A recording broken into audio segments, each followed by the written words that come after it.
Hey, welcome to Guitar Knobs, the guitars, gear, noise, and nonsense podcast, hosted today by these knobs. Tony Dudzik, Pick Guardian. What the heck was that? What is that a new thing? It's my new thing. It's like It's a Chuck Lee Pick Guardian. yeah. It just reminded me of Fantastic Mr. Fox when the guy's trying to, the mole's trying to do his thing, his thing, and he's like, "That's not a thing." He's like, "It's my thing." It's my thing. All right. Hey, everybody. Hey, but it's me, Todd Novak. Welcome to the Guitar Knobs Podcast. We're totally that's you're listening to our show. We got a great one because one of the most charismatic and beloved humans in the guitar gear industry is on our show tonight for a return adventure. Where is he? Sir? Who is this person? Wait, is someone else calling in? Yeah, I'm like, okay, so who's joining us? Like, I'm excited. This charismatic David Lee person. Roth, everybody. No, I'm yeah. yeah. Oh my gosh. So that's what it's going to be like tonight, everybody. Yes, go ahead. Do your thing. Hi, I'm Philippe Herndon from Caroline Guitar Company, and I'm here to give you a little ASMR and maybe a little bit of insight into the gear world and stuff. I'm going to be watching my language because my son is in the next room playing Minecraft, and he runs a swear jar on me. Where if I curse a lot, he's going to end up. Well, let's just say he'll end up with some expansion pack before I know it. Yeah, so that's for sure. It's a good way to start the Well, college and fund. we'll get booted off of Apple, so we don't want that either. So. No. I'll go PG-13 tonight. I appreciate that. Yes. We've got Philippe from Caroline Guitar Company, and we're really excited to have him back on the show. He was a great guest the first time, and just every time you talk to you, it's a good thing. And quite frankly, I will say I'm gonna go out on a limb here, man. Your social presence, you do such a good job of making whoever's looking at that feel like you are only talking to that person. Like when I see those, I feel like you're talking right to me, not just out to everybody. You do a great job of making your audience feel very, very included, and that's hard to do. Man, thank you. That means a lot. I think about it. This is all stuff I really like. When I talk about gear, when we talk about, amps or pedals or pickups or any of this stuff. Mm-hmm. And it's just stuff I like. And I like being able to share that stuff.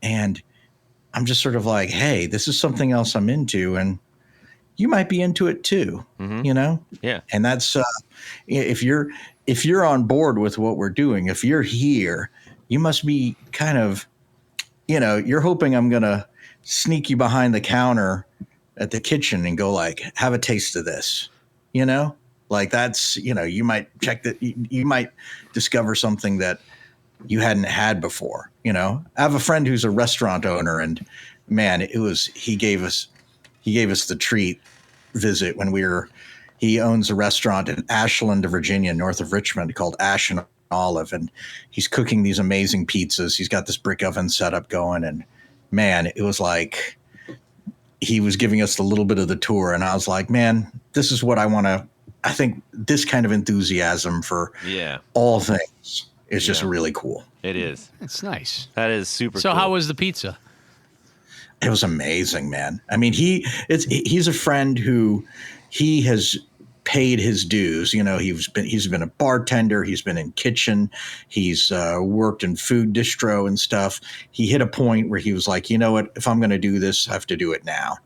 And he's just inspiring, man. Like, it's like, a lot of people say they chase their dreams, but then like, they kind of, I don't know that they chase their dream so much as they walk in the direction of their dream, or that's a really good insight, man. Like they're peripheral to their dream, or they're a bystander to it, And he's just one of those guys who's like, it just becomes really apparent that what matters to me and what am I going to do about it? Yeah. Become like the animating things. His name is Greg Brooks. He owns a restaurant, Ash and Olive, Ashland, Virginia, just north of Richmond. If you're ever traveling I-95 towards DC or back going north or south, it's just a great place to stop because it's just outside of Richmond proper.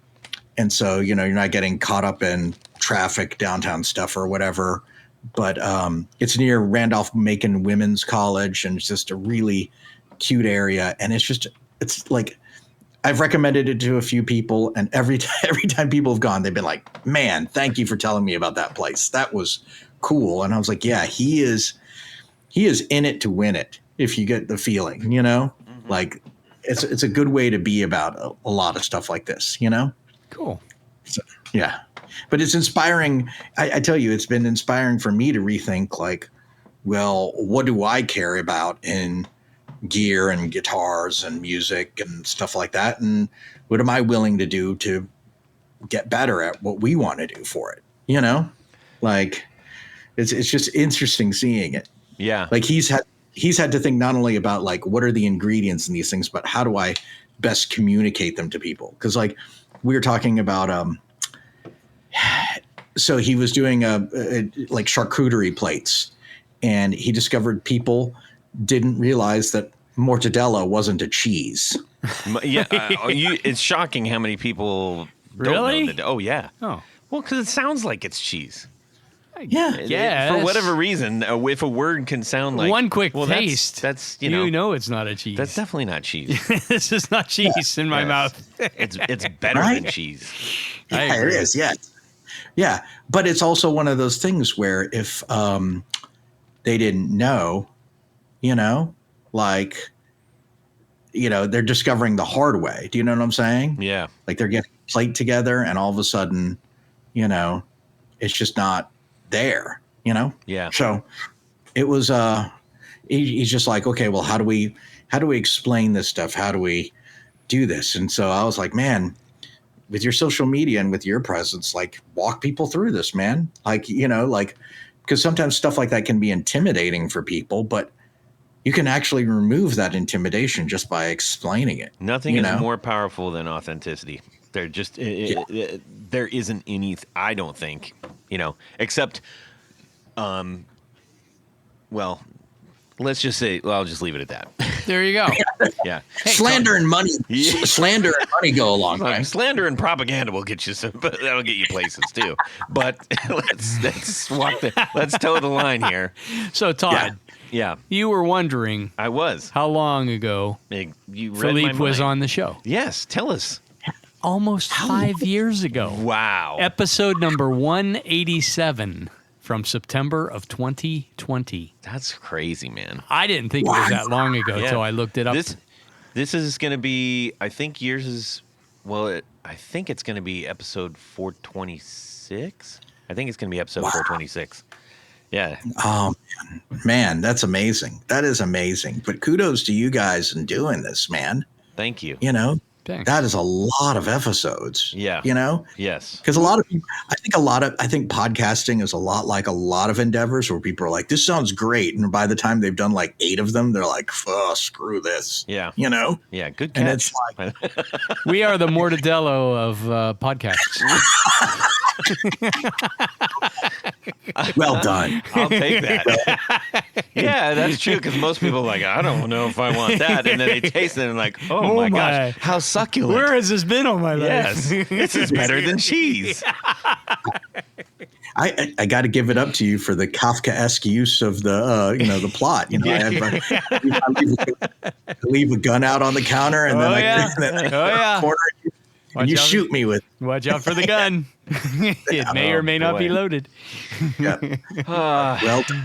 Hey, I do have to ask a really serious question, okay? And this is coming off of our last podcast because I've kind of talked to a lot of people about this, including guitar builder John Page, who I spoke with this weekend. And he knew what was up. Are you familiar with the movie Megaforce? I have never seen Megaforce. Oh my goodness. That's going to be the first thing you need to do. Megaforce. It's 82. So picture a giant bowl of snow. The movie Xanadu and the movie Mad Max, and jam that all together with a little bit of weekday early evening TV. Dude, this looks amazing. I just had to Google it on my laptop while you mention it. Yeah. It looks like the guy from Krull doing a budget version of David Lynch's Dune. It's yeah, sure, that one works too. Yeah. I think they followed David Lynch's plot, like, and I'm borrowing this from a conversation that I had today. If you to make a movie, get a bunch of cards, write things on the cards, put it on the board. There you got your movie. That's pretty much what they did. And I think at some point the cards all blew out the window and they just said, screw it, let's go shoot. Man, this poster, I got to say something. First off, this poster for it looks absolutely incredible with like the woman in the red dress, like leaning against the guy. And the guy's got like he's got like a Darth Vader assembly on his chest, but he's also holding like some gun. And there's like, kind of 70s idea of the future cars all around him. And then, there's like deeds, not words. Yes. Is like in the neon. Yes. And I got to give it up. This font, I am like, if I choose my wine bottles based on the font, I can definitely choose this movie. Yes. Yes. Yeah.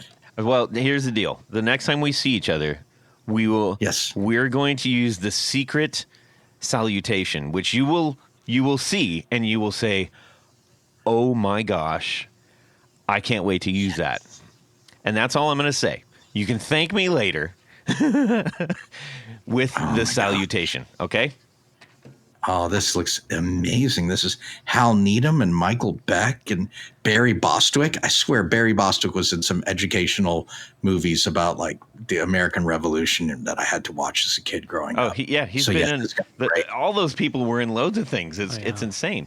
Anyways, moving on, because hey, this is the Guitar Knobs podcast, everybody, and we've got Philippe Herndon on the show. We're going to talk about some guitar stuff and some whatnots and all that good stuff. This week, any announcements, Tony? Let me think. No. Okay, good. Let's get on to what's going on in our music world this week. And Tony, go.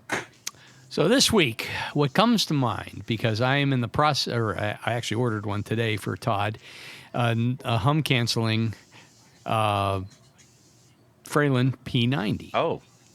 And nice. And one of the choices, and the reason I bring this up is I think it's important for people to think about things like this, is on the leads. You can have the Gibson braided lead, which is a single conductor surrounded by the braided metal lead, or you can order it with separate wires. So you have a black, white, and a ground. Right.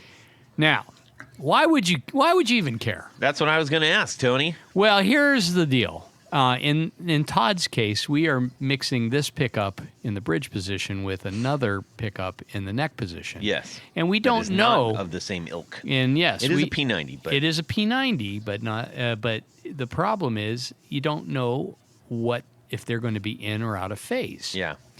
So the reason you order one with two conductors plus a ground is if it turns out when you wire this thing up that it is out of phase, all you do is flip the black and the white, and you're back in phase with each other.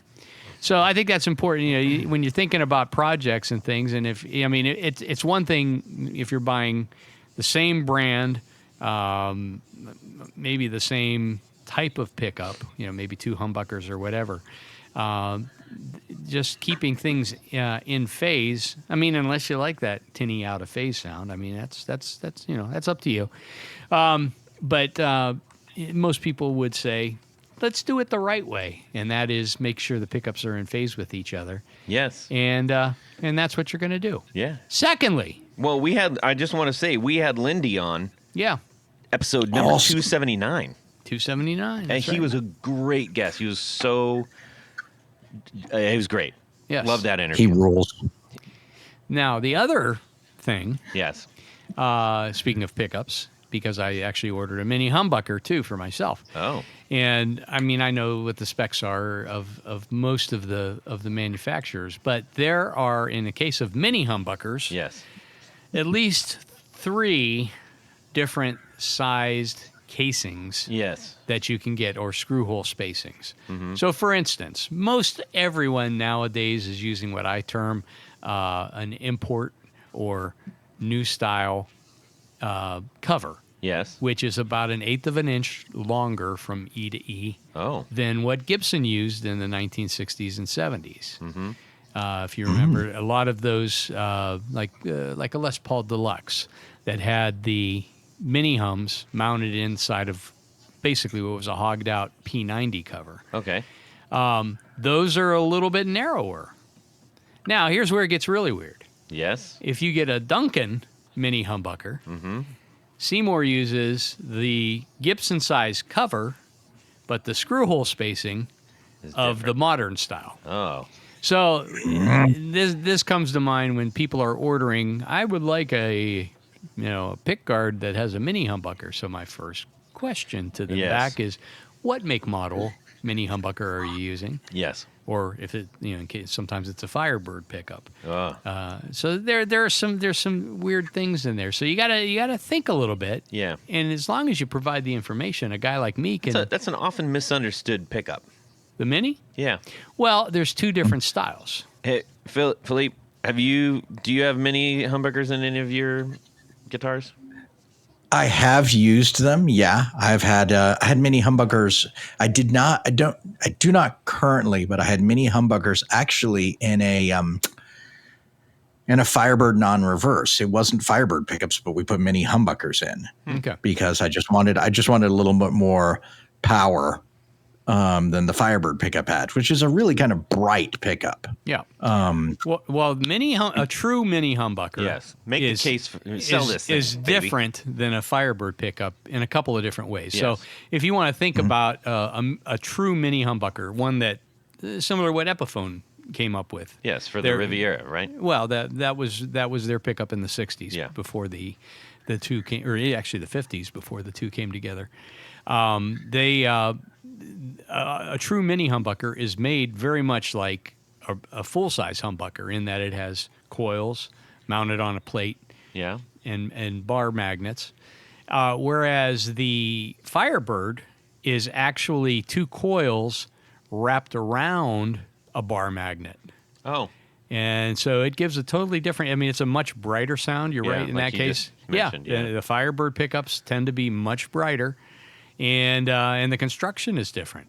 So, more things to think about when you're trying to customize stuff. Yeah, but so what would people? Why would people say, you know what? I think I should get a mini humbucker. What would warrant that?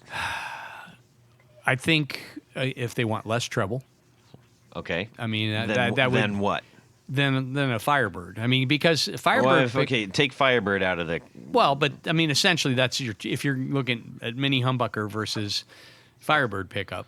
Oh, okay, yeah, but just if you're just like, you know what, I want to have a guitar with mini humbuckers in it. Oh, okay. Well, if That's that's, what I'm the saying. case, yeah. And that happens a lot because some people like it. Mini humbuckers, and especially Firebird pickups, tend to go more towards the sound of a single coil pickup Okay. than a full-size humbucker. Full-size humbuckers tend to be a little MIDI, Right. and have maybe a little more muddy. Yeah. And mini hums tend to be brighter. So an escalating triangle of brightness. Yes. At the bottom, you have the mighty humbucker. The mighty Then you have the humbucker. mini humbucker. Then you have the mini humbucker. Then you have the goofy P100 that came out for a little while. Well, And then you we have won't the even count that. P90. We're not even going to count the P100. Okay, wait, we won't.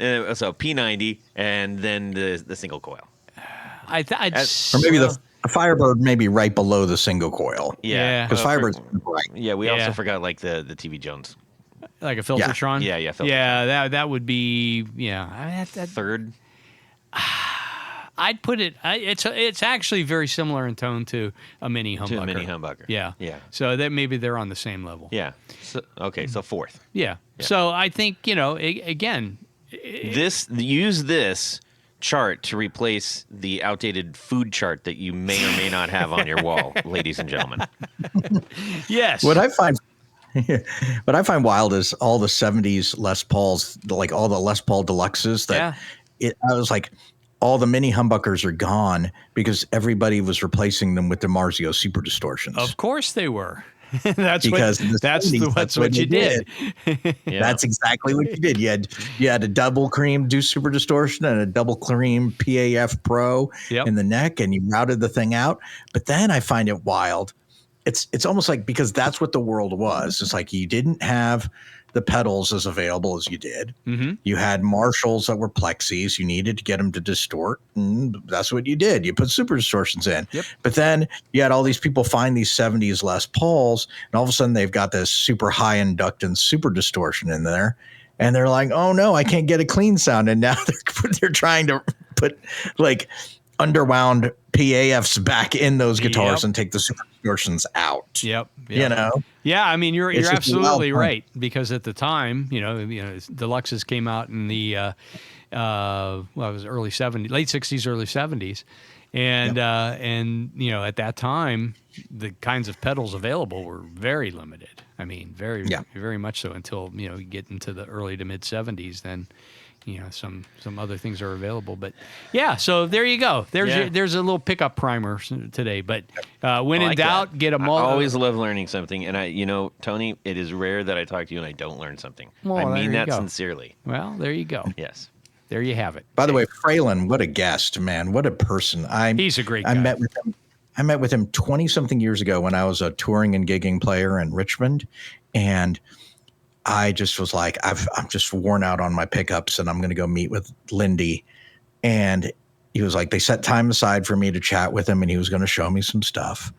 And it was just such a great customer care experience that I went, this is what I want to bring if I ever have a company doing anything, where he was just like really patient, like, well, those are good, but that might make me your style. He and I talked about my playing. So chill. But it was so chill, but it was like, he's like, well, like, and it was so funny because he had a bunch of Strats with a bunch of different pickups in them. And literally it was like the second Strat I played, I'm like, I think we're done. He's like, I think that's a good pickup for you, which was what we ended up rolling with for me were steel poles, which are like the kind of miniature P90 and a Strat housing. Yep. And he was like, yeah, you've got kind of a bright guitar here, and maybe I think the steel poles will probably be a little better for you, And then we played blues specials, we played vintage hots, and I was like, these are cool. And then the next time I came in, he was doing the prototyping, and he's like, play this for me. He's like, let me know what you think of this. He was prototyping what became the P92s. Like the kind of domino, 1, 2, 3. Domino humbuckers. But that's what he was prototyping. He had them in a Gibson Flying V kind of thing. But it wasn't by Gibson. It was by a guitar builder in Richmond named Tommy Rodriguez. And he had built him a Corina Flying V, and he had the P92s in there. And he had me play them.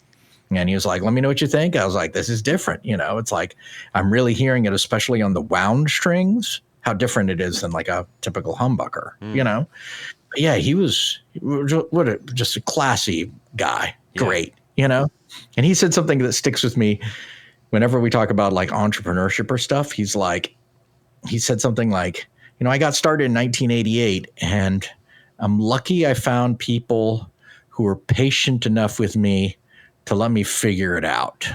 No, that's solid thinking. Yeah. Yeah, I don't think it took him that long to figure things out, because he has some great stuff. Yeah, he has some great stuff, but even he's willing to admit he wasn't an expert the first day he started doing this. Yeah.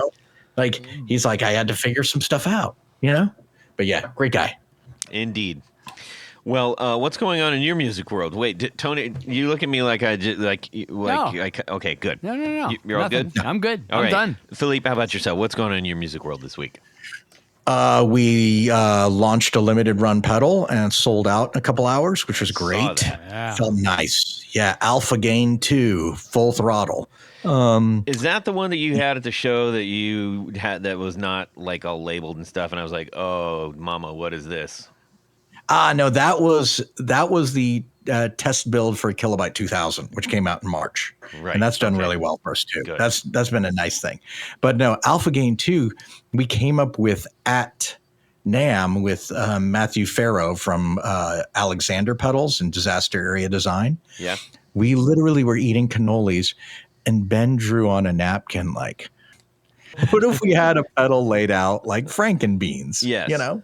Yes. And the Frankenbeans, I laugh about this. Ben draws it. Matt Farrow gets out his phone and starts gutting up a diagram of, a pedal enclosure and where the pots would have to be. Wow. And I get out a napkin and start schematicking it out. That's so cool.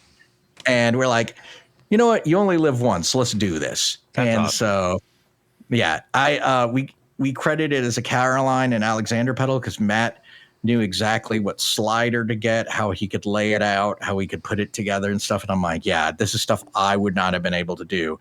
But here is a circuit, and we'll promote it as Alpha Gain. We have the Vitruvian Man with the Frank is like a slider going up and down. We labeled it compensation in the manual. And then he's blessing us with the masculine gifts of cryptos and Lambos. Because there's like a Lamborghini and a kind of a coin crypto symbol. And it's absolutely ridiculous. But it sounded really good, man. And so, yeah, we did a limited run of that. We shall not be doing any more of those because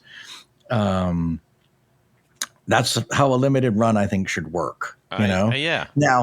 Now, here's where I reserve the right to change my rules on that. If I start seeing them go for $1,000 on reverb, they're not going to be limited anymore. There you go. Because that's not how I want. I am not trying to make some magical Banksy device of holy flippage. Mm-hmm. It's if they are going for that high, that is telling me that there's unrealized value, and I would probably want to make some more in some way. Right. But I love the fact that we did this as a limited run in a goofy sparkle pink, and people dig it. That's and cool, the clips sounded fun. It was nice. I was supposed to record the clips at the studio where we've moved into. The new building, but I hurt my back that morning and could barely hold a guitar. And I emergency called a good player in our town named John Vale, who's a little bit more of a metal player, kind of a proggy metal guy. Yeah. But we made him play proggy metal through a Telecaster Deluxe through an AC30 in the pedal. And it ended up really interesting, because it's like he's got like these jangly sounds more than what he normally would have. But then he also played like a Les Paul kind of thing through the pedal through a basement, and that was a little more his comfort zone, Yeah. But yeah, really fun. Just a fun device to launch and make. And then we're on to other interesting pastures soon, Okay. Yes, which we will get in deeper in just a little bit. Yes. Speaking of deeper. Speaking of what, Todd, Tony? Yes. did you have something going on in this music thank world you, this Tony. week? I did. I unwrapped a box that was a great surprise from Wonderful Audio Technology. What? Yep. Ralph Gottschalk put together a new pedal called, and it'll be out at this time, I'm pretty sure. You better hope. Well, it will. It will. It's called the Ranges. And think of it as for lack of better terms, it is a utility drive. And it I was really pleased with everything. I was just like, wow. First of all, I didn't expect it. Second of all, I did an unboxing video, and I was so excited I put it up. And he's like, "It's not out. Take it down. Take it down." I was like, "Oh, I'm sorry, dude." So so I'll be putting that back up shortly. Well, when you hear this, it will already be out. And if not, then I'm in real big trouble. But that's cool. That's his plan. Yeah. So it's super cool. And Ralph is a great dude. And he's got some great pedals of the Fuzzlands and the Ancient Echoes. Those pedals, they're great sounding pedals, well put together. Great dude. You can't ask for a whole lot more, right? Yeah, that's excellent stuff. Winning combos. Okay. Now, Tony, we're talking about all these pedals. Pedals. If I was to take all the pedals we talked about and stitch them together, what do I need to do that?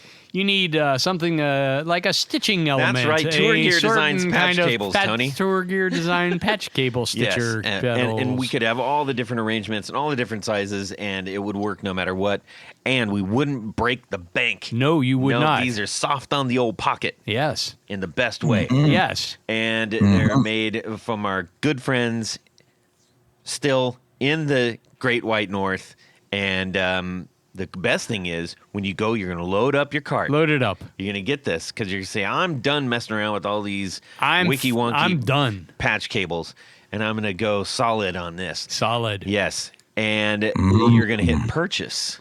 But don't worry. I'm worried. It hasn't gone through yet. Purchase There's just nothing gets to be you afraid of. to the next gate, which is the coupon code area. And you're going to put in what, Tony? I believe it's the guitar knobs, all lowercase, all one word. That's right. And you're saving how much? I believe it's 15%. Yes. Now that's what I call a safe word. Yes. And so go do that. You will be happy. Your pedal board will thank you. Oh, absolutely. And you'll probably be able to get even one more pedal on because At least they're one. so slim. Yes. All right. Thank you to Tour Gear for sponsoring our 4 on the Floor. Let me get a little bit of this. All right. Mr. Herndon of Caroline Guitars, what is your 4 on the Floor part 2? Part due. I hope I don't repeat myself, but I'm pretty sure I didn't because I think I was bringing up things that I've discovered in the past 5 years that since the last time we spoke that I've really enjoyed. All right. So the first thing I'm going to bring up, and I'm hoping I can stay within 4, though one of these kind of opens up the door for more. Yep. The one I really like is the Mantic Flex Pro. And the Pro has kind of a bit more control and it has an LFO and some things. But the best way to describe it is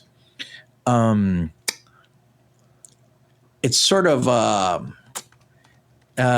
it's got the laser beams. It's got like like a distortion device, but mixed with an envelope kind of thing, mixed with like kind of a lasery thing.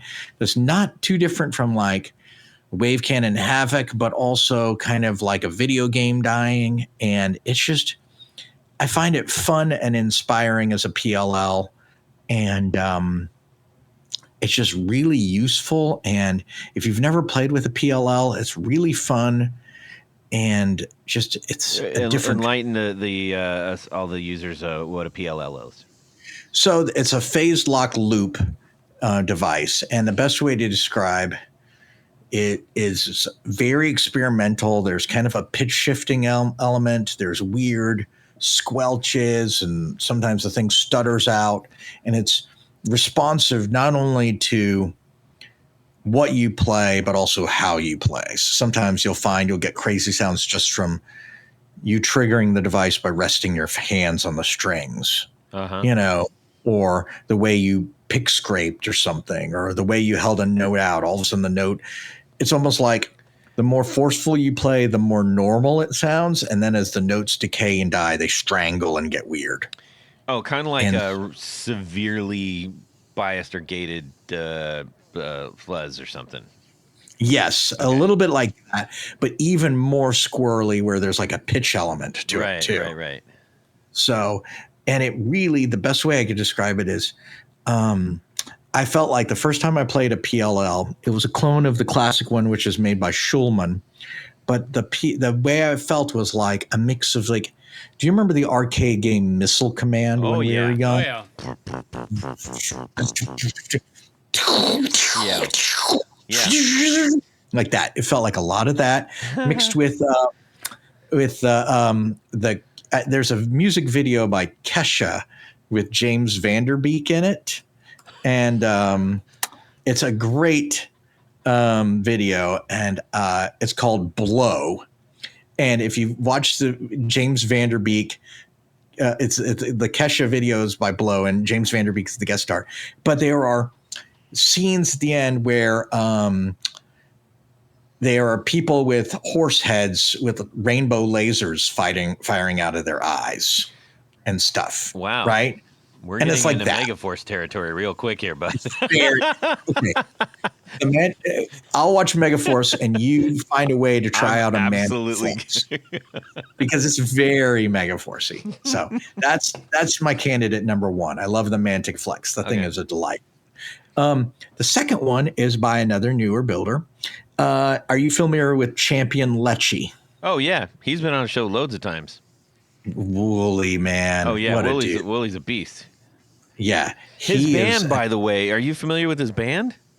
No. Oh, it's called Party Nerves, and it's basically an all-instrumental like surf punk kind of thing. And like my favorite title is "Whose Blood Is This?" Yeah. Well, I was fortunate to get a chance to play his Kilter V2. Oh yeah. I owned the original Kilter, and the Kilter V2 is an absolute trip.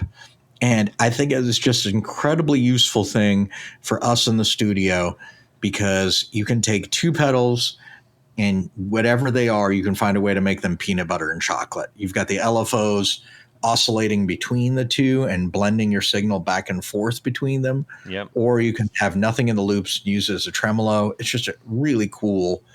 I just love that devices like this. I think a lot of us have turned into gear hoarders who have a lot of pedals, and especially in a studio environment. But anything that you can find, like, wait, can we use these as plugins and mess with things? Yeah. This is a hell of a device for that.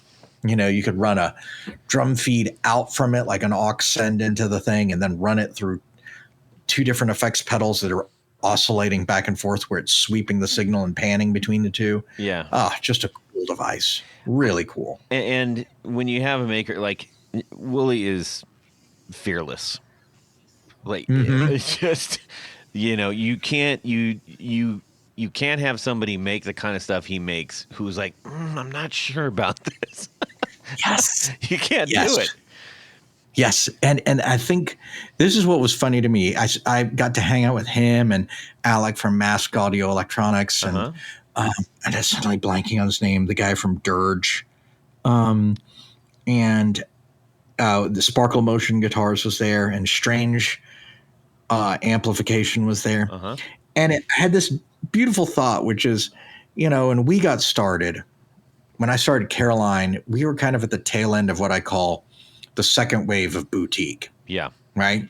So like first wave is Analog Man, Full Tone, ZVEX, maybe some others like Menatone I would put in that category. And then the second wave I think of as like the early second wave is like Earthquaker and Wampler. Yeah.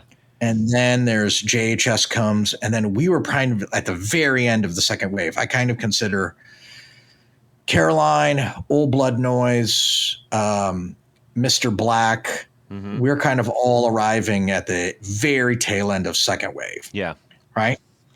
And I remember when we arrived in second wave, I felt like we were like, oh God, those guys are weirdos. Right. And then all of a sudden I turned to Alec entering the Philly Pedal show, and I'm like, are we the normies?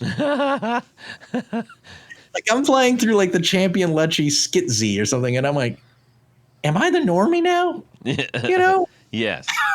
You know, which is kind of delightful, you know, because someone like Wooly is willing to like, well, let's just see what happens. Yeah. You know? Yeah. And, you know, there are a lot of builders like that who I think are, I just think it's inspiring and cool. Yeah. I agree. Yeah, he's just really, I just love that there's this device. And I was like, I told him, I was like, man, I thought about making a device like this. And then the first time I got the Kilter V1, I went, well, you beat me to it. And congrats, man, because this is delightful. Yeah. You know, Mm-hmm. this is a really cool device. And it's kind of crazy, but a utility pedal as well, you know? But yeah, the third pedal I was going to give props to is crazy along these lines, but for a different reason why I want to give it the props, and that's the Red Panda Tensor. Yep. I think the Tensor is really brilliant, but I'm going to take a weird side turn on this and I'm going to give my advocacy for people who have not tried the Tensor to give it a try, even though it scares them. And oh my God, Kurt from Red Panda has told me hilarious stories about like Detroit blues musicians trying like his pedals and going like, no, thank you. You know, like Yeah. they don't want any part of it. Right. It's just nutty. It is something There's that we've commented on several times. Whenever somebody brings that up, I'm like, check, please. Yes. It's like, this is beyond my head. So here is where I'll give the best. This is where I'm going to Convince me. Okay. Red Panda has the best quick start guide I've ever seen on that pedal. I believe it's Sophie might have written it. And it's basically like, we know this thing is scary. Here's how you can get started. And so the first starts are like, let's just get some basic reverse sounds. Ain't that cool? Hey, let's get some basic looping going here. All right, you've got some basic looping. Okay, now you've got some basic looping, and now you can shorten the distance between things. So like that speeds it up. It sounds like an early 80s jazzercise video. Yeah, but it's just very, it's like the most effective little note cards, you know, because there's a fuller manual and you can go bonkers. Yeah. But I remember even, you know, I design these things and I'm like intimidated of this thing. But then I get the quick start guide out and I'm like, oh, okay, now I'm starting to understand what they were going for with this device, because you just have to walk me through it a little bit. And if you're patient enough, a lot of people don't have the patience to read the manual. But if you're patient enough to read a manual, the Red Panda Tensor manual is just really good at like, hey, this is what this thing does. This is what time stretching is. You know, this is what time stretching and then you adjust for pitch does. Because if you shorten that time, the pitch goes up, right? If you lengthen the time between things you played in the loop, then pitch will go down. You know, so do you want to compensate or do you not want to compensate? Do you want the thing to stretch out just in time without pitch, or do you want it to stretch and slow down? You know, like, do you want that to happen, or do you just want it to go slow down? You know, like, what do you want to have happen? And I think the Tensor does that really marvelously. And I think about that in a user experience sense, like, oh, if you have a device that can be a bit opaque like that, how do you make it you know, how do you keep it from being a check please moment, you know? Like, how do you make it edible, you know? Like, she has to explain what mortadella is, you know? And they do a really good job of that. But the fourth pedal I'm going to say is the polar opposite from that thing, and it is something I'm vexed by and kind of delighted by, and it's a whole nother curious thing when I think about pedals. I purchased an old Ibanez CP835 Compressor 2. It's basically from the 808 series of Ibanez, but it's the compressor rather than the tube screamer. And it's a red pedal with two controls on it. And I purchased it because I was basically square foot switch. Yep. Yeah. Okay. Yeah. Square foot switch. And I purchased it to help out somebody who was helping put money in the commissary for somebody who's imprisoned. Okay. Right. And I was like, yeah, I'll help out, you know, and I'll buy this pedal. And I really love it. But it's also one of these curious things where it's like, I've looked at the circuit. I started tracing it out. I've looked at the schematics. Mm-hmm. There is no reason this thing should sound that different. And it doesn't sound that different. But it's no reason for it to not sound that different than like a Dynacomp or a Ross, right? But I like it better.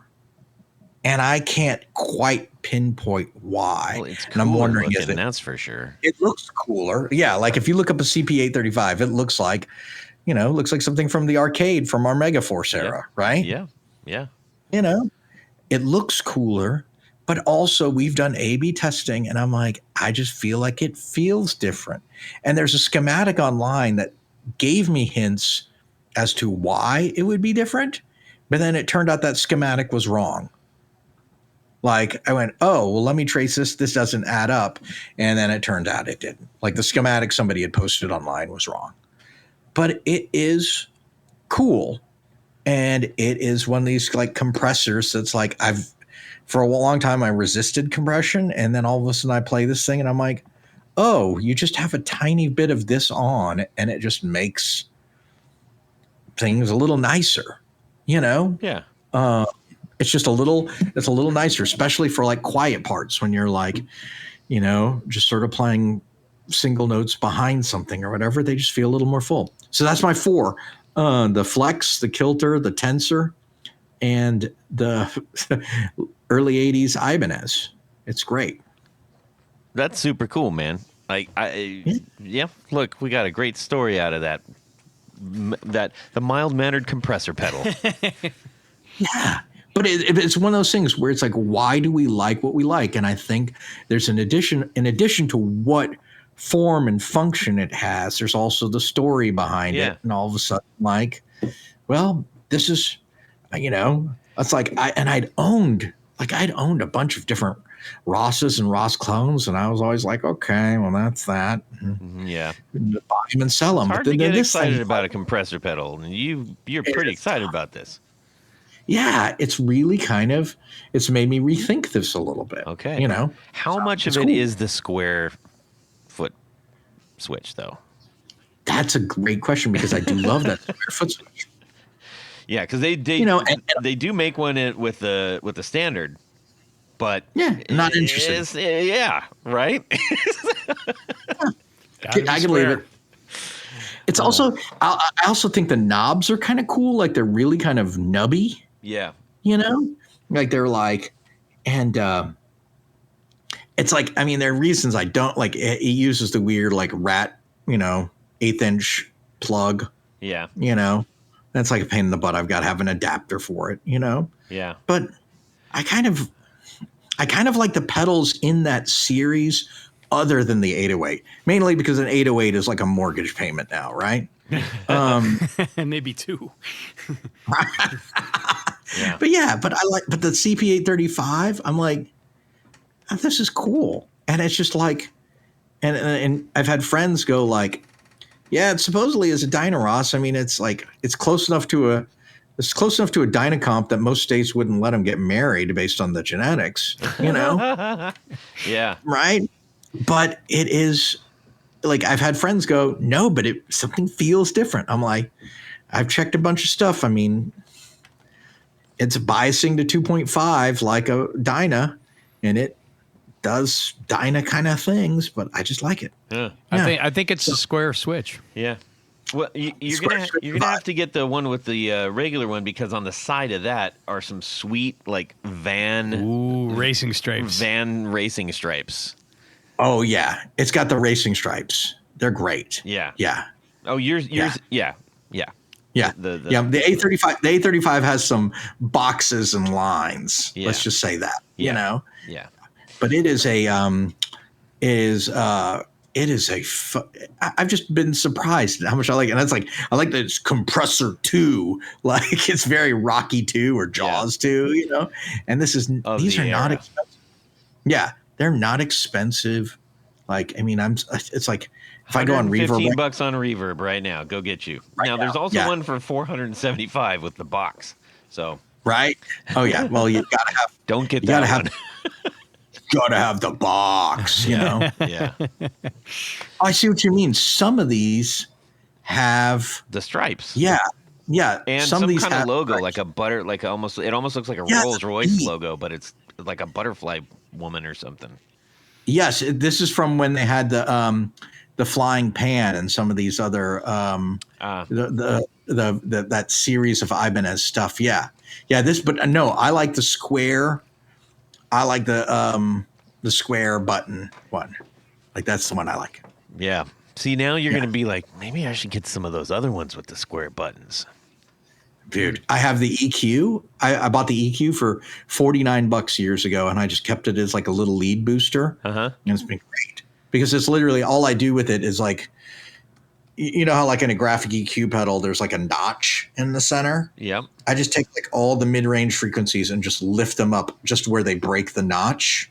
And it's perfect for like, oh, I'm playing a lead break and I just need a little bit more volume and force for my single notes. It's just great, you know? Yeah. And it just solves the problem really easy. Like, oh yeah, we took 200, 400, 800 and 1.6K and literally they're not even lifted to like 3 dB. It's literally like just break the notch. You know, it's like where they just lift out of zero and it's just great. Yeah. Really cool series. But yeah, the square button, the stripes. I mean, what's not to love here, man? You know. Well, you might want to consider selling that EQ because the cheapest one that we are seeing is $160. So.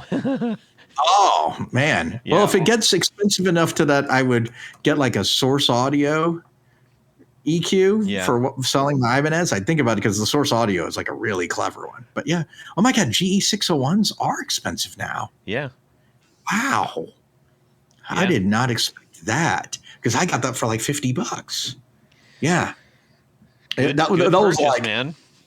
that was back when old stuff was like, this is old, as in it's not good. Yeah. You know? Like the good stuff is the new stuff. Well, you know?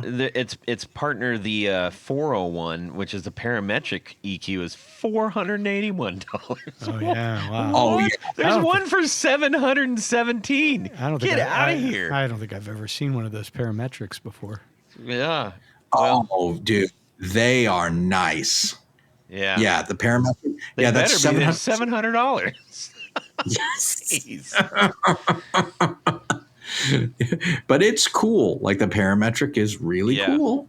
Yeah, You know? I bet Chris Gill, who we've had on the show many times, is a longtime writer for like all Oh, the yeah. guitar magazines. He's probably got 4 or 5 of those things. Which color do you yeah. want? Yeah. He's an awesome photographer as well. Have you seen all those old Van Halen photos he took? Oh yeah, yeah. Yeah, he's Outstanding stuff. So let's talk about you recently released the Kilobyte 2 and tell us what's going on in with you, your shop, your pedals, etc. So Kilobyte 2000 is out. I'm really delighted by it. I mean, it's just I was struggling for a long time to try to find some magic twist to the thing, and then what I found worked actually really well for us is just sort of tweaking the gain stage of it, because it has a preamp in there that overdrives just the repeats, and we adjusted that a bit. And then the twist that's been fun with Kilobyte 2000 is the Havoc, which is the runaway when you hold this tap switch down. Right. Now tunable in terms of intensity. So it's not just running away. It can kind of hover back, or you can really control how aggressive that is. But the second thing that was fun is we figured out a nice spot for putting an effects loop in, just so you can put different effects just on the repeats. And I thought this is a nice trick, like when we talked about the kilter or different things that can use pedals people might already have, is I'm like, well, we wanted a pitch shifting delay. I'm like, okay, just get a tip ring sleeve cable, put a pitch shifter in the loop, and then you can pitch shift your repeats however you like. You know, you can do whatever you want to them. Or the loop also allowed us to do a 100% wet signal for our people who are producers or engineers who would use a Kilobyte in a mix scenario. Mm-hmm. But they were frustrated they couldn't get the dry killed. And so we're like, well, if you use the effects loop, you plug into the pedal, but then you just go out from the loop with not a tip ring sleeve cable, but a normal guitar cable. And that's just 100% wet because it's not returning back to the mix control and the pedal. You're just getting 100% wet. And so that's fun. I think it's like nice because there's other things you can put in that loop and discover. And then, yeah, I mean, it's just, I think we're all dealing, I don't want to get into too hairy straits for you, but I think we're all dealing with the tariffs and how those affect things. And that's just frustrating because that's affecting everyone in our industry really hard just because, I mean, we are American manufacturers and assemblers. Yes. And we're an American company designing things. But I think there is something really frustrating about a policy that tries to punish you for sourcing things when there's no domestic substitutes. So like, for example, op amps haven't been made in the United States. Op amps used in guitar audio haven't been made in the United States in this century. Like, and in fact, like the chips that people love in tube screamers, the 4558s, have always been made in Japan or Malaysia.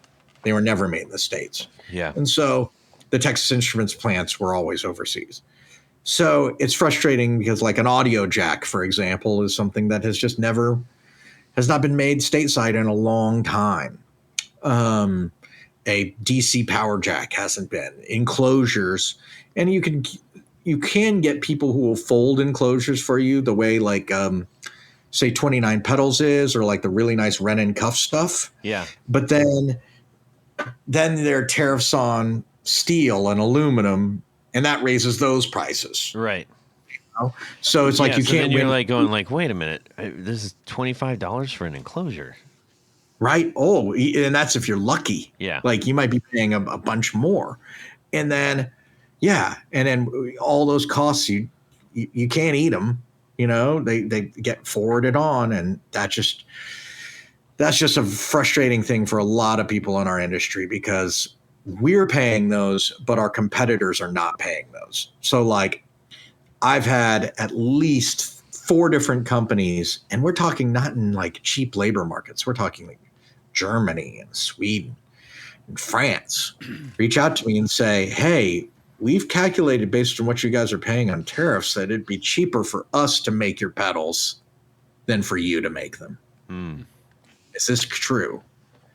And I'm like, this is scarily getting close to true. Yeah. Where like, I mean, the reason I started a company was so I could make stuff here and hopefully employ friends and fellow musicians to make stuff. Right. And so it's a little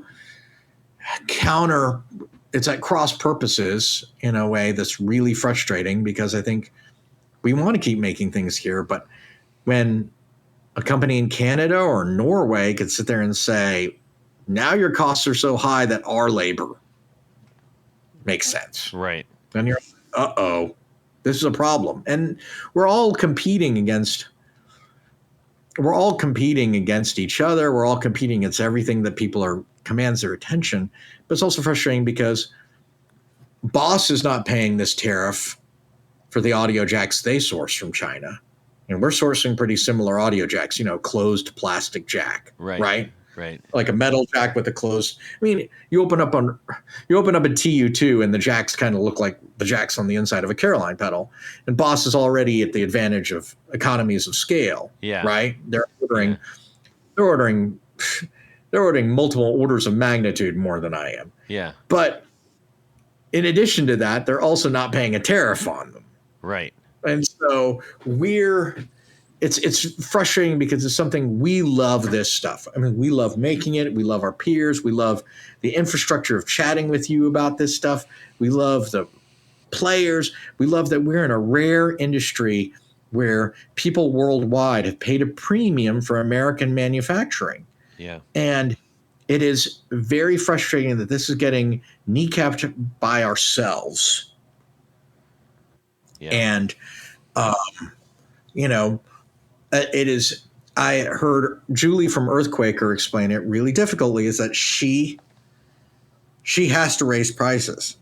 But what's tough is that once she raises prices, there is no going back. Right. Because once you raise a price, if the tariffs all of a sudden go away,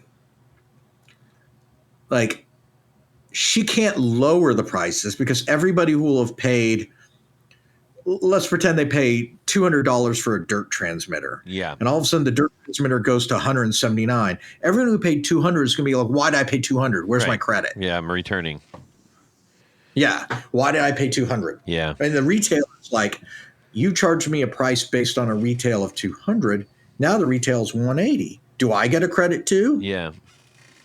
And so it is a very touchy time. I know it must be affecting Tony and other people in our industry too, in different ways. I mean, I know it affects like the fret wire. I know it affects my friends who are custom guitar builders about wood sourcing. Oh, yeah. And it's a question. It's really, I don't want to make a partisan thing about it. I think I wear my politics pretty overtly on my sleeve about this. Yeah. But I think it's one of these things where I think people need to be able to say, it's an everybody thing, man. Stuff. It's an everybody thing. It's going to affect the furniture you buy. It's going to affect, and it's, I don't want to just say like, oh, well, if China's going to be manufacturing everything for us forever, but it's more that we kind of allowed this to happen. In fact, our corporate overlords kind of made sure of it. There were companies that used to make things like blankets in the United States. Yeah. And then all of a sudden they were told by Walmart, your blankets are too expensive. You got to get them down. So they would fire all their employees and make the blankets in China. Yeah. Right. And we were all kind of pressured by bigger forces who are now saying, well, now we have to pay these tariffs. We need now more blanket factories. Right. And meanwhile, it's like I saw this amazing poll that said like 80% of Americans agree, like, yes, more manufacturing here. And then it's like, would you be willing to work in a factory? And it's like, no. Right. Or would you be willing to spend $2,000 on a TV set? Yeah. Oh my God. Did you see about the shower head thing? No. Did you guys ever? No. I'll send you the link I need a new to shower it. head. Don't tell me any terrible things. So there's a company that makes shower heads, and they make filtered water shower heads. Yeah, So yeah. Yes. Yeah. And they were they're getting hit with tariffs, right? Yeah. So they said, okay, well, let's source an American-made thing. And they got all the things together to make an American one. And they put up a cart. And they said, hey, we have the Chinese-made one that then has a bunch of tariffs on it. Or we have the American-made one. Yeah. Which one will you buy? And the Chinese-made one still ended up maybe 40% less expensive than the American-made one. Yeah. But this one was entirely made in America, American users. Right. They had, I want to say the ratio of people putting things in the cart for the cheaper one was something like 600 to 1. Oh, I'm sure. Yeah. And if you didn't, then the shower's a good place because you can't tell if you're crying or not. Hey, listen, I'm just doing everything I can to keep the water from getting into the beer, okay? Yeah. Golly. It's pretty It's soon like then we'll have like not unlike the bourbon industry or the soap industry or the pants industry or whatever, like people who are, wearing their bespoke coveralls and bibs and saying, look at this 9-volt jack that I handcrafted in my artisan my 9-volt. Yeah. Yeah, like nobody's I don't know what fantasy people have because nobody's going to be like hand dipping resistors. Yeah. Like that's just not going to happen. Like it's just very tough, but also like the bespoke stuff that we like. Do you like your local baker making banana bread? Well, where do you think the bananas came from?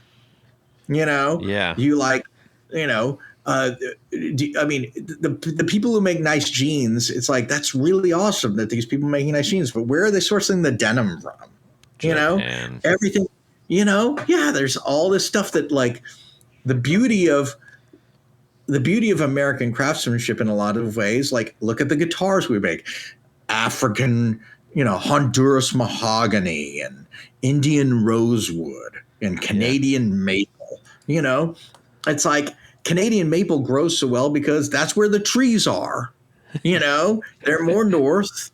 there's a lot more of them. It's longer growth. It's like there's just, and the beauty of a lot of things being America is e pluribus unum, from many one, and we can get things from a bunch of different places and make it our own. Yeah. And I want to see that continue to happen. I really, so That's a I'm better writing, idea, dude. I'm writing, unum, man. Yep, e pluribus unum. And but let me tell you, it's also difficult to pronounce, even with my high school Latin. Like ubi sub ubi, wear underwear. But What? ubi sub ubi, wear underwear. Oh, God. Okay. I saved Latin. What did you do? But yeah, have you seen Rushmore? See? Oh, yeah. Yeah. So, but yeah, but we're all going to fight the good fight as best as we can. And I just, I think there's still beautiful stuff to be made and make.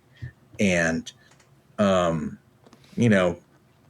hope, and we need, every once in a while when I get discouraged, I hear young artists that I really love.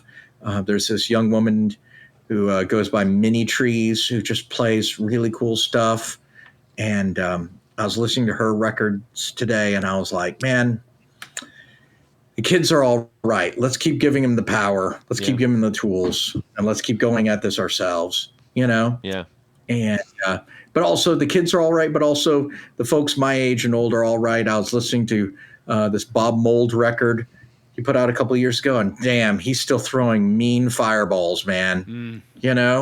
Like he's still got stuff to shout about and play loud, distorted guitar about. And I saw this band, the Menzingers, recently, who I'd never heard before. Are you familiar with those guys? Menzingers? No. Menzingers. I'm gonna have to listen to them. The Menzingers. So I went to go see Menzingers, Lucero, and Queen of Jeans in Richmond, Virginia. I drove up to show it because the girls in Queen of Jeans, the women in Queen of Jeans, use some of our pedals. And I was like, this is really cool. And I've sold pedals to Lucero as well, and I'll go up and see the show. And Menzingers were the headliner. I was like, how are they? I'm not familiar with this band.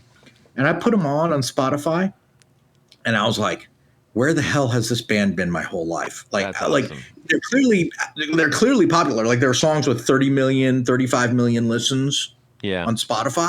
And I'm like, how did I miss this? Is this like one of these things in the metaverse where this is the huge, we're on Earth 616 and they're on Earth 620 and they're huge and then the timelines have crossed and we just clearly missed when. Well, we've talked about that a lot on the show where there's like the silos are so tall and so narrow that, it's like you can't, or like, a forest. You can't see another tree if you're just being shown the one. Yeah. Like and you get used to your silos and it becomes tougher to dig your way out. It's hard. Yeah. Yeah. And then all of a sudden I'm there watching this band where like Menzingers were so awesome and yet not what I was expecting. Because when I heard them, I kept hearing like young men. Right. Yeah. But then they're up on stage and they had total dad rock energy. These guys looked like they had just dropped off kids. They had just picked up kids from like a soccer match or just left like a kids gymnastics event, right? Like they'd gotten out of the pickup line and just all of a sudden just drove behind the venue and walked on the stage. That's right. I think the guitar player was wearing On Clouds. Okay. I kid you not. And they rocked so hard. And the audience, this is a packed 1,000-person venue, gorgeous, the National in Richmond, Virginia, the National, great venue. I say all this stuff because if there are people listening and they're driving around, give them an excuse to stop and go see a show or something, right? Yeah. But the National is packed, and every chorus, people are singing along loudly. That's cool. And I'm like, how have I missed this? And I will send you a tune if you want to put it in the links for people that I just sat there just like, dear God, this is amazing. And I needed to hear this tune today. And this is why we do this, is just to shout and make some energy and make people feel something and make people feel this world is worth living in. Yeah. Like that's why we do this stuff. It's like, this is like, there's what we have to do, and then there's the reason for living, right? And I think people forget that art is a big part of why we have reason for living. You know, art and music give us some purpose, some reason to stick around. Yeah. You know? Yeah. And it's like these devices and things that we all love are tools towards that purpose, and their own magic in their own way. Like I find myself blown away when like Maddie from Queen of Jeans is saying like, some of your pedals have helped us rearrange songs. And I'm like, oh my God, like I'm almost like doubled over. Yeah. You know, because it's like, that is the magic of like, if you were a camera maker and someone looks through the lens and all of a sudden goes like, I can get a different shot here. Yeah. With it. You're hitting on something that's like really, we kind of discussed this a little bit ago, but you because you brought up Champion Lecky, you know, he had I think it's the Skitter. He sent me the Skitter, and I played around with it for a while, and then I don't know, I was like, oh, I'm gonna put this on it and just try to. And it literally inspired an entire, like one of my favorite songs that we're gonna go into the studio with. Just that, and I was like, oh my gosh. And when you have a good piece of, you know, you can say equipment, you can say, you know, paintbrush, you can say whatever, but all these tools are there to help us create. And I had another conversation with somebody, and we were talking about like, you know, somebody, it was actually my wife, but I just didn't want, you know, make it too personal. Some chick in my house. Well, no, because she loves working. She wakes up early. She goes working out. She's busy all day. She's got to be moving. When she comes home, if I'm about to, I'm like, hey, dinner served. She goes, great. I'm going to do laundry and wash the dishes right before we eat. And I'm like, no, stop. Right. But that's how she feels alive. And I was explaining to her, I'm like, I've wondered what the difference is with us.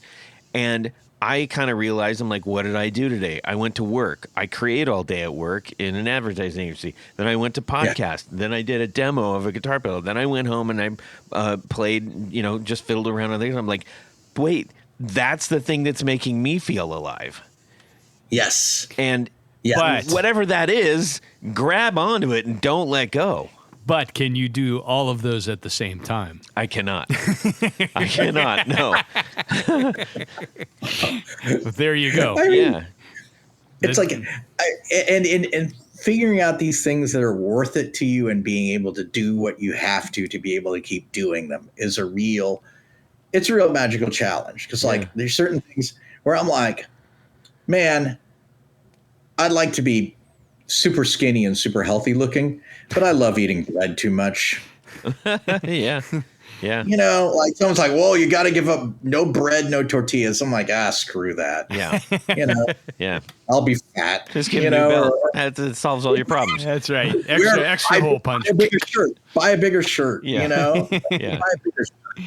You know, no, I mean, I'll work out and I'll take care of myself. But then there's like, once there's lines like, well, you got to do this. And I'm like, oh, man. I use the word fighting weight. Right? Yeah. I can still fight. Oh, that's my fighting weight. That's my fighting weight. Yeah. Yeah. Here's the thing. Here's the thing I struggle with. I have two small kids, and you know they pick at their food. They're choosy, and you have to train yourself as a parent to just throw that damn food away. Yeah, that's hard. You know, because you're like, oh, I don't want to waste this. It's like, no, you throw that food away. You know, like you just put that in the trash. Yeah. You know, you do not try to save those nuggets. You do not extract utility or value from them. Okay, like you throw those things away. Yeah. But yeah, I mean, all of this is. When it's right, it's so magical. And I'll send you a Menzingers tune that I just sat there. I was like, my God, was this song written for right now? But it's a song from like 8 years ago. What's it? You know what it's called?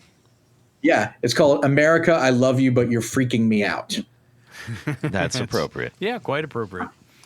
Really great. Really Awesome. great. And very much a band along the lines of, hold on for a second. Brian Fallon's band, the Gaslight Anthem. Okay. Yeah. Ah, Kind of similar kind of energy to that, like very anthemic choruses, rock energy kind of stuff like that, Yeah. but Gaslight Anthem seems a little bit more overtly Springsteen influenced, where there is something almost Canadian to like how Menzingers were, but also just there's a beautiful cognitive dissonance of seeing these guys who looked like literally like they could be the dads trying to. They're the dads making fun of the guy yelling at the ref at the youth soccer game. Yeah. Like got a load of this guy. His kid's going to get a scholarship. So it was very. It was cool and just inspiring. Just great to see. Like you sometimes got to go play shows and go see shows and remind yourself why we all love this stuff so much. Amen to that, dude. Yeah. Heck yeah. On that note, that's a great note. That's a great note to end on. Yeah, a positive one. That's good. All man, right. Thank you. This has been a blast. Yeah, man. Well, we are by end. We mean we're rounding third. Okay. Because there's one more thing we got to do. that's right. Okay. Tony. Todd, what is this called? Would you rather? All right. Would you rather? Would I rather? All right. So it's a little game that we play. Mm-hmm. Everyone loves it. And those who don't love it, well, they don't have to play. Yes. How's that sound? But Losers. Hey, you call yourself a real boy?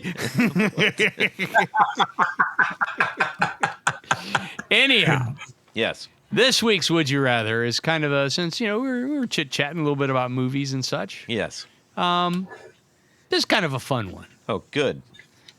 So, I'm on the edge of my seat.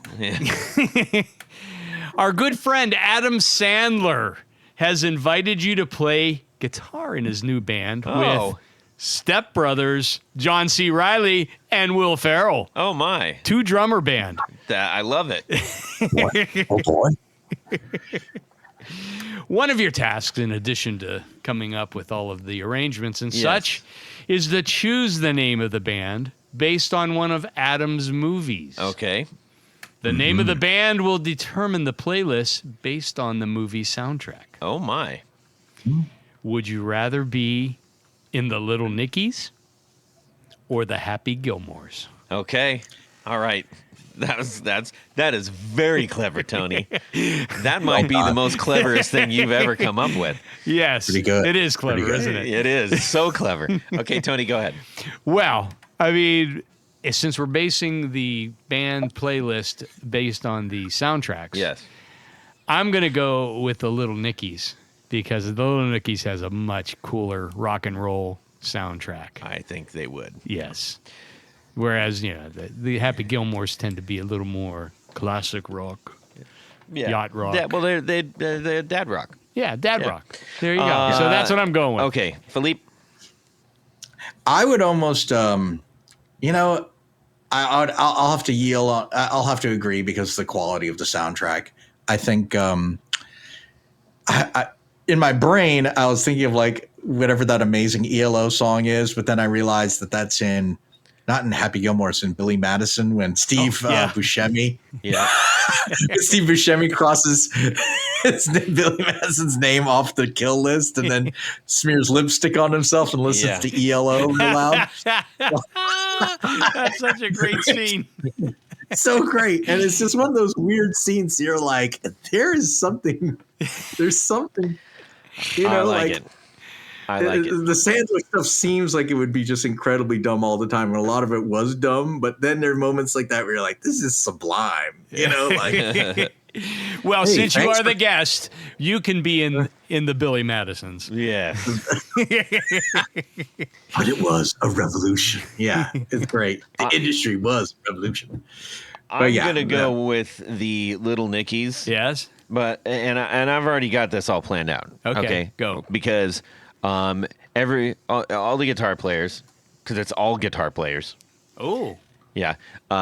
We are going to do like the custom amps. But Tuck and rolls? Instead of the vinyl tuck and roll, it's going to be the big down jacket blue tuck and roll. Ooh. Oh, with acrylic BC Rich Bitches. Red. Boom. Boom. Boom. That is pretty. that's I want to see that. That's a tough one to beat. Anyways, that's a very clever one, Tanya. Thank you. I came up with it myself. We need to thank a few people and then send Mr. Philippe on his way. Yes, we do. So, Todd, at this point of the show, there's a special group of people that we love to thank. These are our executive producers. Now, an executive producer helps make this show possible. Can't do it without you. No, can't. No can do. Can't go for that. No. How do you might be wondering how you out there listening can become an executive producer. It's so easy.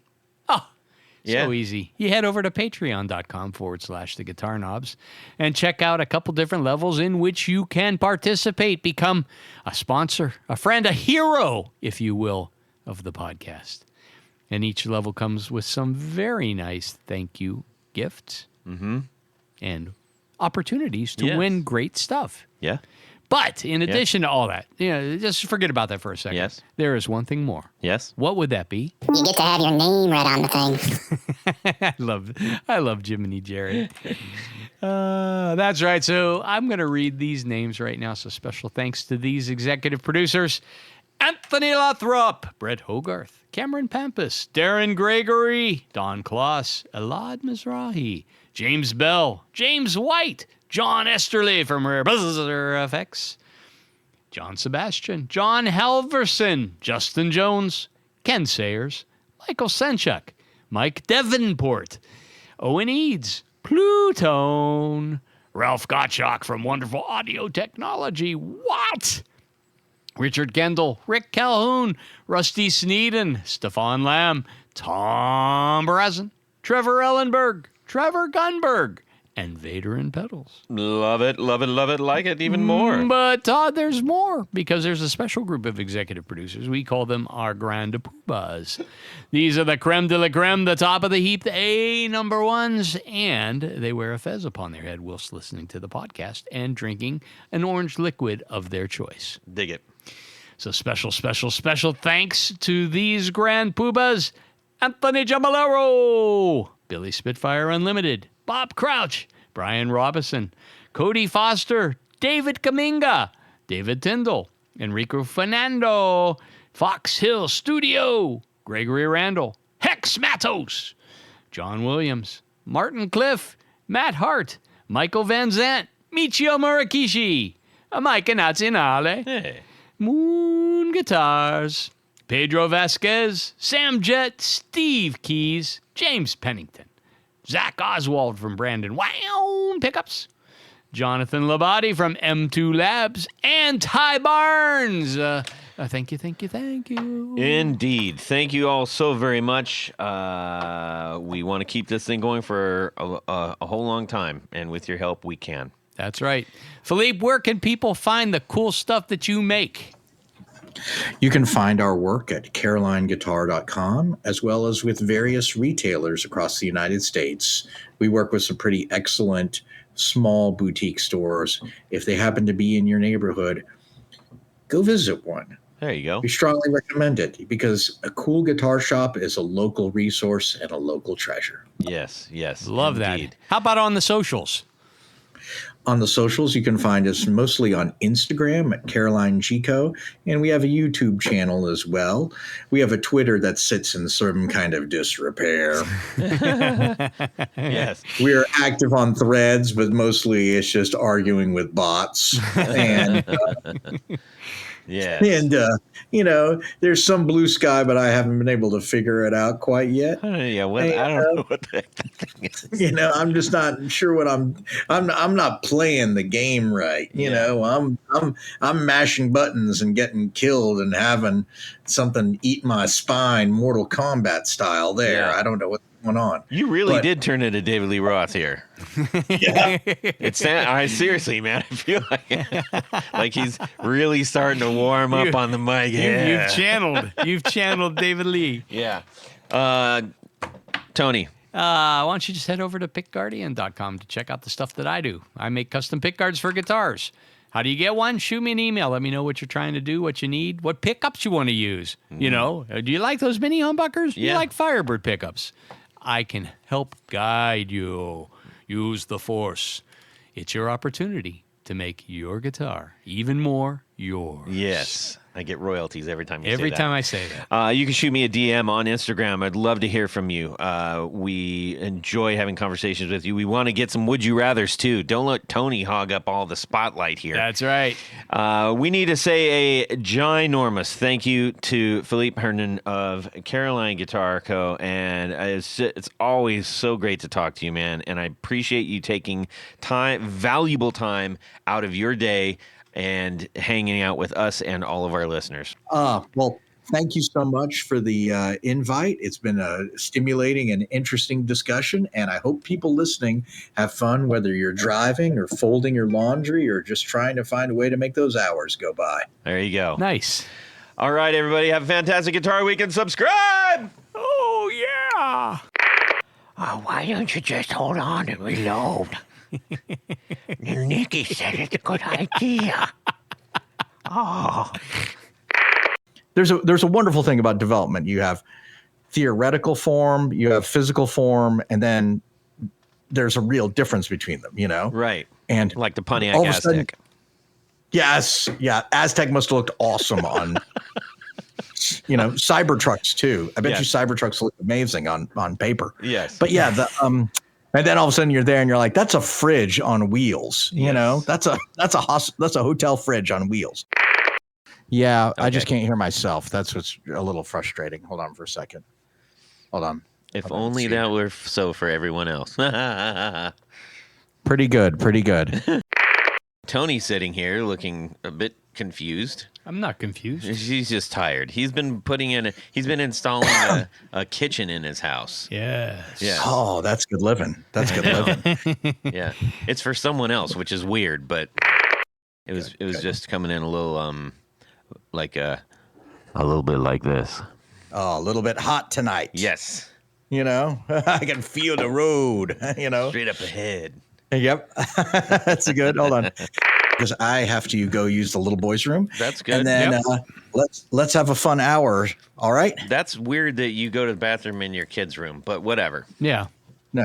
Well, no. I'm not in my kid's room. Said little boy's room. I'm in the kitchen. I have to go. Oh, the little boys. Oh, that's pretty good. That's I'm ready to go, man. Come on. man. That's I'm stupid because the one I got for that, it was like 2 for 1. And I was like, I don't need 2 of these. Tony, Yeah, pay attention to me. I am. It's stupid. Okay. Cry. And away we go. Well, that's it for these knobs. Please visit our Patreon page at patreon.com/theguitarknobs. Visit our website at theguitarknobs.com for all of our past episodes, 4 on the Floor blog, and other good stuff. You can connect with us on social too at our Facebook page and share your gear and stories on our Facebook group. Also, be sure to check out our Instagram at Guitar Knobs. Catch you next time.